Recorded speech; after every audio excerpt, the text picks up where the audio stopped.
दिनै जिहेतु 76थि उदांस्रि सान भारतबर्षनि गोथार मोनसे उदांस्रि सान बे सानाव बर' कसारि वेलफेयार अट'नमास काउन्सिला खोब गाजा गोमजायैनो खुंदों। बे हाबाफारियाव जोंखौ खौसेथि बर' सुबुं आफादखौ आलासि महरै लिंहरनायखाय जों गोजोननाय फोरमायदों बिथांमोननिसिम। आरो बे उदांस्रि सानाव जों बेखौनो फोरमायनो नागिरदों जिहेतु भारतबर्षआ मोनसे उदांस्रि हादोर, बेयाव थानाय मोनफ्रोमबो जाथिफ्रा मोनफ्रोमबो हारि माहारिफ्रा फिसा गिदिर गासिबो समानै समान मोनथाय नांगौ। बिनि थाखायनो भारत हादोरा मोनसे बेबस्था खालामदों गावनि राव हारिमु रांखान्थि भाबै दावगानो थाखाय, गावनि सोलोंथाइ भाबै दावगानो थाखाय साफ्रोमनोबो मोनसे गावखुंथाय स्वशासन होनायनि बेबस्था खालामदों। बे बेबस्थानि दारै जोंनि बर' माहारिनि बिटिआरनि बाहेरायाव थानाय जेसेबांनाखि बर' माहारि दङ, दा बे काउन्सिलनि दारै जोंबो एसेब्लाबो गुबुन गुबुन बिथिंफ्राव दावगानो हागोन होननानै जोंहा मोनसे फोथायनाय दं।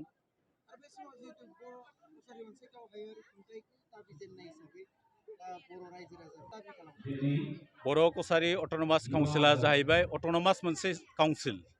मोनसे स्वशासन। बेनि जिथु जेनेरेल काउन्सिल बावसो सिद्धान्त लागोन हेडक्वार्टारखौ बहा खालामनाय जागोन। जों खौसेथि बर' सुबुं आफादा जोंनो जिहेतु गं 22 जिल्लायाव दं, गं 22 जिल्लानि जेसेबांनाखि बुद्धिजीबि मानसि दं, गोरों गोरा मानसि दङ, रायजो राजाफोर दङ, साफ्रोमनोबो मतामत लानानै हेडक्वार्टारखौ बहा लागोन बेखौ जों थिग खालामगोन खौसेथि बर' सुबुं आफादा सिन्था सरसा खालामनानै। आरो जिहेतु काउन्सिला मोनसे जेनेरेल काउन्सिल थायो, जेनेरेल काउन्सिलाव सिद्धान्त लानानैसो बे काउन्सिलनि हेडक्वार्टारखौ बहा फज'नानै दोनगोन बेखौ सिद्धान्त लानो हायो। दिल्लीया मालाबाबो आसामनि राजधानिखौ धेमाजियाव जा बा तेजपुराव जा होनना बुंनो हाया। बेखौ आसाम एसेम्ब्लियासो सिद्धान्त लानानै बबाव फाथिगोन बेखौ सिद्धान्त लानानै दिसपुराव फाथिनाय जादों। थिग बिदिनो आसाम सरकाराबो बे अट'नमास काउन्सिलनि जिবিলাক हेडक्वार्टार, बे हेडक्वार्टारफोरखौ उमुक जायगायाव जानांगौ होननानै बिथांमोनहा नटिफाइ खालामनो हानाय मोन्थाय गैया होननानै जों बुङो। गतिके बे अट'नमास काउन्सिलखौ जेब्लानाखि जोंना इलेक्सन जागोन, इलेक्सननि उनाव फुल फ्लेजेड काउन्सिल जायोबा जेनेरेल काउन्सिलाव सिद्धान्त लानानै बे काउन्सिलनि हेडक्वार्टारा गुवाहाटीयाव जायोना, सानजारि नोगोराव जायो ना, गलाघाटआव जायो ना, गवालपारायाव जायो, बेखौ सिद्धान्त लागोन जेनेरेल काउन्सिलासो। बेखौ ब्रा ब्रा सोरबा जुदि बोथ्रोदनानै लांनानै बिदि खैसारि फाथिबा बेखौ जोंनि सायाव मोनसे इनाय खालामनाय होननानै जों बुंगोन खौसेथि बर' सुबुं आफादा। जोङो खौसेथि बर' सुबुं आफादा जिहेतु जागायजेननायनिफ्रायनो जोङो दानि सोलिबाय थानाय बिजेपि दोलोखौ जों सापर्ट होबोबाय थादों। आरो जिहेतु जोंनो बिटिआरनि बायजोआव गं 22 जिल्लायाव 29टा समस्तियाव बर'फ्रा डिसाइडिं फेक्टर, जेरै धेमाजि जिल्लायाव जों डिसाइडिं फेक्टर, गलाघाटआव जों डिसाइडिं फेक्टर, लखिमपुराव डिसाइडिं फेक्टर, सनितपुरनि गहपुराव जों डिसाइडिं फेक्टर, ढेकियाजुलि समस्ति, राङापारा समस्ति बायदि बायदि समस्तियाव जों डिसाइडिं फेक्टर, दुधनै बादियाव जों डिसाइडिं फेक्टर, कार्बि आंलंनि डिफु समस्ति बादियाव जों डिसाइडिं फेक्टर। जिहेतु जों डिसाइडिं फेक्टर खिन्थु जों निजाबोबियाखै, देरहानो हाया। बेनिखायनो जोङो सरकारखौ मदद होबोनाय हिसाबै बिजेपि दोलोनाव जों दाबि होबोबाय थादों जे बाहेराव जोंनो रायजो सभानि एमपिखौ जोंनो होनांगौ होननानै जों बिबोबाय थादों। जोंनो थांनाय बाराव होदिया, उननि बाराव होनांगौ होननानै जों बिनाय थागोन। आरो जुदि खायदा कौशला गोरोबलायोबा दोलोनिफ्राय जोंनो बिजेपि टिकेट होनानै जोंनि मानसिखौ एमएलए एमपि देरहाहोनो थाखाय जोङो बिजेपि दोलोखौ नारसिननाया जोंनिफ्राय थागोन। बेयो जोंनोबो नांगौ, जोंनि रांखान्थि भाबै जोंनिखौ नायनो। बिथांमोना साननानै नाय, बिटिसिआ जाहैबाय मोनसे 6 सिडुल एरेन्जमेन्ट, मोनसे स्ट्रं मोनसे एरेन्जमेन्ट, सेमि स्टेट होनना बुंनो हायो। बेयाव चिफ थाबाय, गोबां इएमफोर थाबाय, नङा होमबा? बेजों लोगोसे एमपि थाबाय, गोबां एमएलएफोर थाबाय, केबिनेट मिनिस्टार थाबाय। बिनि बर' रायजो राजाफोरखौ नायनो, बे ओनसोलनि रायजो राजाफोरखौ नायनो गोबां पावारफुल मानसिफोर थाबाय। जोंनि बिटिसिनि बायजोआव फ्राय 10 लाखनिबो बांसिन मानसिखौ नायनो थाखाय जोंनियाव सासेबो एमएलए गैया। बेनिखायनो जोङो रायजो सभानि एमपिखौ बिदोंमोन। आरो थांनाय एमएलए इलेक्सननि सिगां जोङो मोनसे सुक्ति जादोंमोन बिजेपि दोलोजों पावाराव फैब्ला बिथांमोना जोंनो 3 स्टेट लेभेलनि चेयारमेन होना बुंदोंमोन खिन्थु दिनैसिम होआखै बे डिमान्डखौ जों लाबाय थादों दिनैसिम आरो जोंनो होनांगौ होननानै जों खावलायदों जों जाहाथे जोंनि बेयाव गोग्लैसोनानै थानाय रांखान्थि भाबै गोग्लैसोना थानाय सोलोंथाइ भाबै गोग्लैसोना थानाय बेयाव थानाय 10 लाखनिबो बांसिन बर' सुबुंखौ नायनो थाखाय जों बेखौ बिबोबाय थादों आन्दलन डेम'क्रेटिक मोनसे काउन्ट्रि बेयाव आन्दलन खालामनो बयहाबो राइट दं सोरहाबा गोजोननाय गैयाबा आन्दलन खालामनायनि राइटआ बयहाबो दं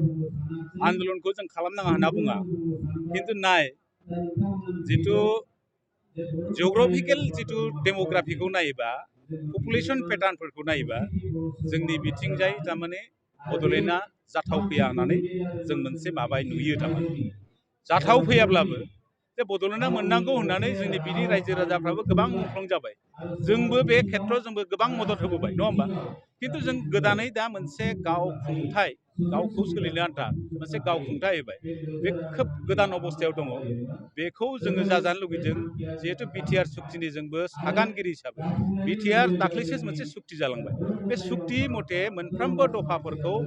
मावफुंजोबनांगौ होननानै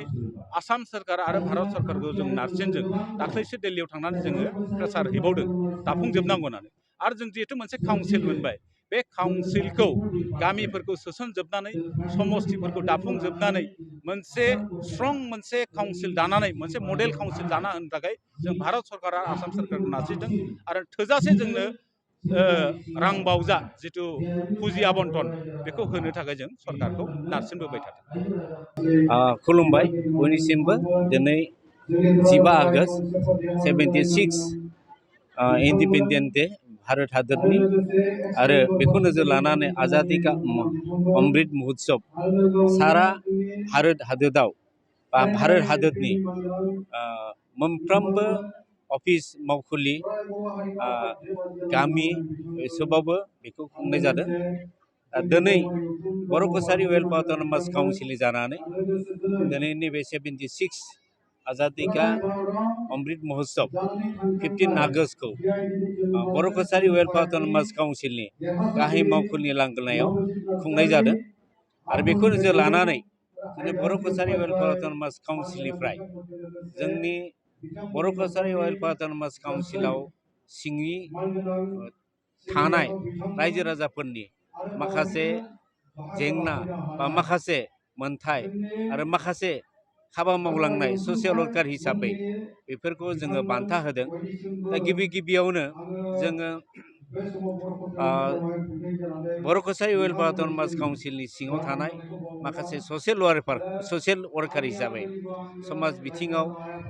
जा धोरोम बिथिङावनो जा मोसानाय बिथिङावनो जा जोङो बान्था होदों आरो जोङो 29 बा 29 सोद्रोमानो बे बान्थाखौ रानना होनाय जादों आरो फैयै फैयै दिनै बे आजादि का अमृत महोत्सव बेजों लोब्बा लाखिनानैनो बा 15 आगष्टनि बे इन्डिपेन्डेन्सखौ लोब्बा लाखिनानैनो दा भारतनि दा DID